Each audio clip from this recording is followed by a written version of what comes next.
Caller, what's your name? What up, caller? Where you from? From Harlem, 140th. What's good? What's your name? Camron. What's up? What's happening? You tell me, how y'all doing? You doing all right, my brother? How you doing? I'm great. Just tuned in to see what's going on. How y'all feel? All is well, my brother. I guess you calling for a reason, man. Oh, you call to say hi? Yeah, I called to say hello. That's it. Okay, how you doing, brother? I'm good, man. Okay. Just Harlem, just supporting Harlem, that all. I have my name on the show a lot. I just figured I'd call in. That's good you call in. How you doing, Kareem? How you? Everything good? Yeah, I'm good, man. How you been? You been all right? You know I'm all right. You know how I do.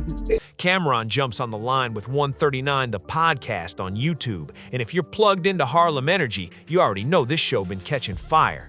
Go subscribe to 139 The Beat, ran by straight Harlem natives putting in real work. Shout out to Doc and the whole squad holding it down over there. So you the one said you insinuated that I'm a snitch, so I'm ready. I never said you a snitch. I said I was going to talk about new snitching. But let me ask you this, since you brought it up. Did you try to, when Reg died, did you try to tell on Reg after he died? Why would I try to tell on Reg after he died? Tell for what?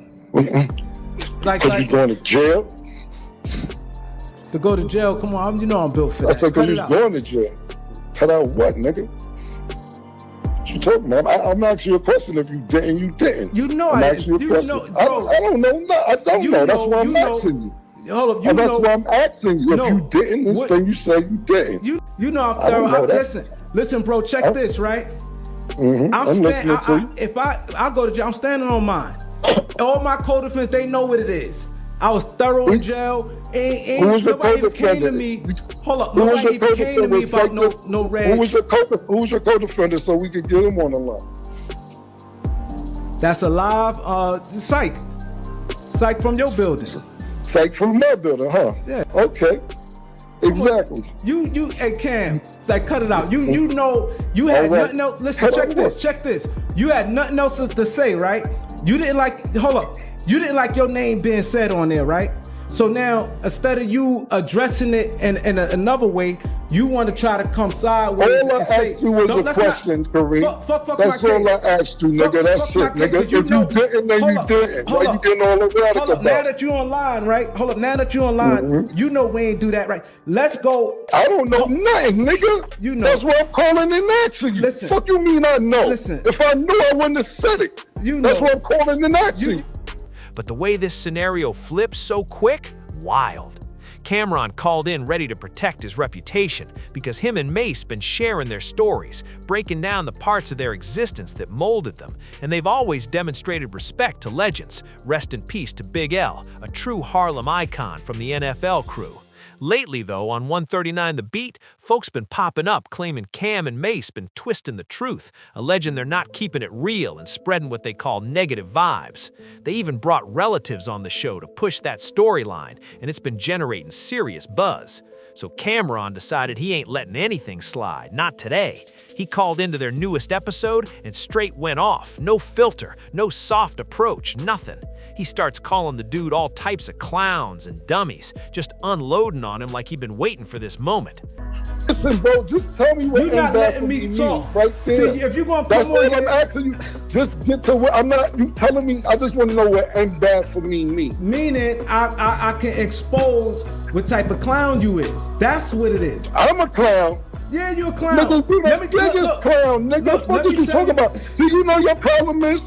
Look, let me tell you why you're a clown. Hold on. Let me tell you why you're a clown. Hold on, you gonna let me talk? You're the clown, nigga. The problem is this. I called and asked you a question. No, I'm not gonna hold up. I called and asked you a question. I'm gonna let you talk. Stay online.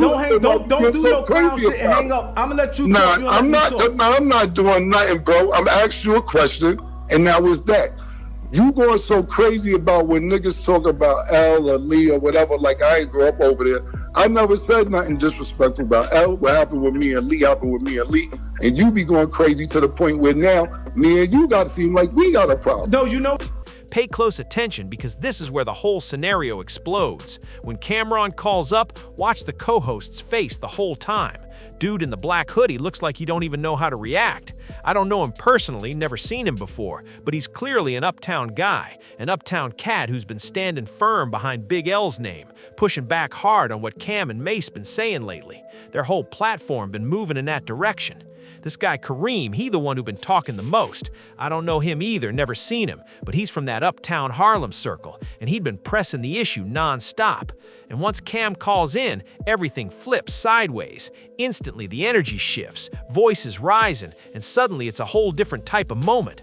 They even start bringing up a guy named Reggie. People in Harlem know the stories around him, and the comments been blowing up asking, did he snitch? Was he about to tell something? I need Harlem to tap in, because the streets got their own memories about situations like this. I wouldn't have said it. You know. That's what I'm calling an action. You just said it, cause listen. You do what? What is you talking about? That's why I called and asked you. If I knew, I wouldn't have said it, nigga. Now, let's get what did you talking about? I know, like I know, nigga. Yo, what is you talking about, bro? Hey, yo, you and then you talking about when I say nigga's real name, what happened before it hurt you compare yourself to 50 Cent? It is gonna end bad for you because you trying to lie. It's gonna end bad for me. Hold up. What? Like, let's start right there. What does that mean?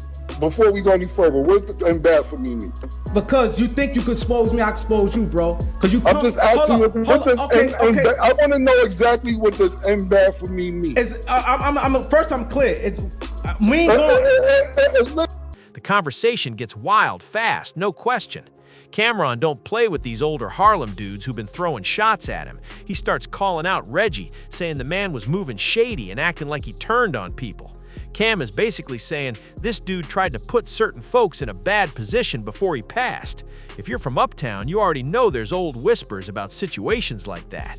And now Cam is alleging this Reggie guy been the one pushing the narrative that Cam and Mace been lying, calling them frauds, trying to paint them as fake. But honestly, from Cam and Mace's perspective, they're just telling their truth, stories everybody in Harlem been hearing for years. The streets been saying Big L had his own side of things going on, and that's not fresh talk at all. Cam keeps going, disrespect gets heavy, and he starts calling this dude all kinds of wild names while breaking down what he remembers. This is where the call turns fully chaotic. As you can see, a lot of people in Harlem don't fully agree with what Cam and Mace said about Big L, especially if they feel it paints him in a negative light. But at the end of the day, this is their truth, their memories, their perspective.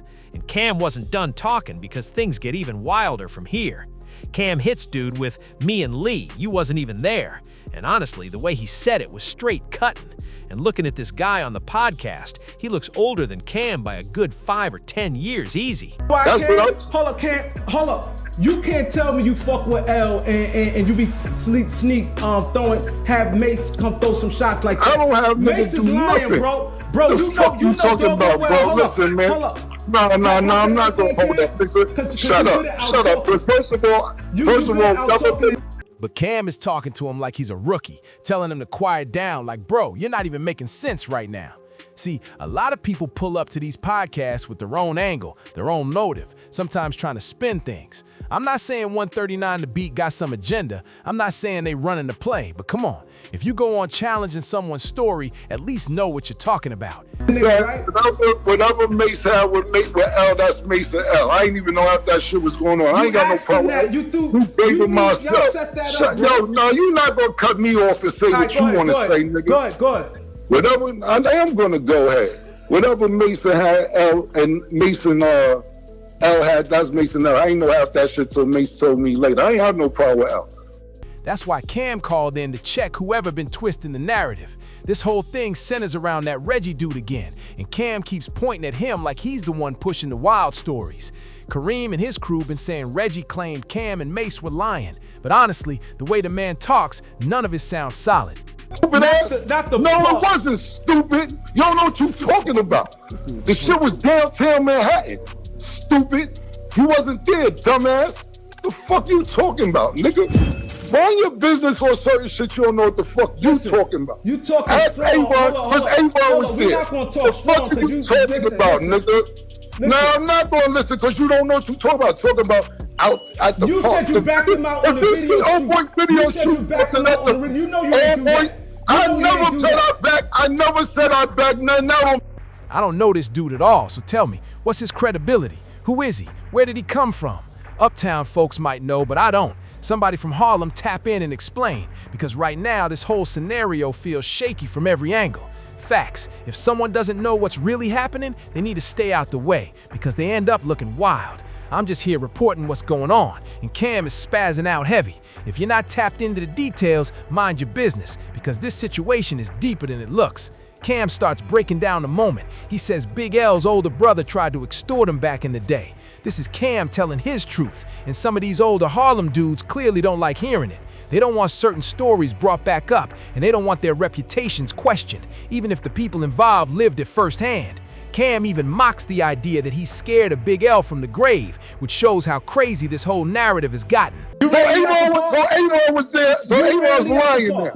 So you ran Lee out the this park. was it. I never said that Lee was in the park. Now you making shit up. I said this was an old boy video shoot. He's saying the stories being pushed around don't even line up, like someone switched the details around just to make Cam look wrong. It's wild to watch play out. In my opinion, Cam and Mace sound like they're speaking on what they experienced during that era, and a lot of folks, mostly older Harlem names, seem like they're trying to reshape the story, make it sound cleaner, or make someone else look wrong. But these two were there, they lived through it, and that makes their version carry weight. Whoever this Reggie guy is, I have no clue, but the way he talks in these clips makes everything even more confusing. If anybody knows his real credibility, tap in and explain, because right now, it's all over the place. Cam ends up calling in and completely snapping on this dude, letting every bit of frustration fly. This is where the whole situation hits another level. So that's that. You change the stories around, nigga. Fuck that part right there, right? We get up with You keep changing the part around, Doc. You don't know what you're talking I ain't taking no about. calls right now, so stop calling right now.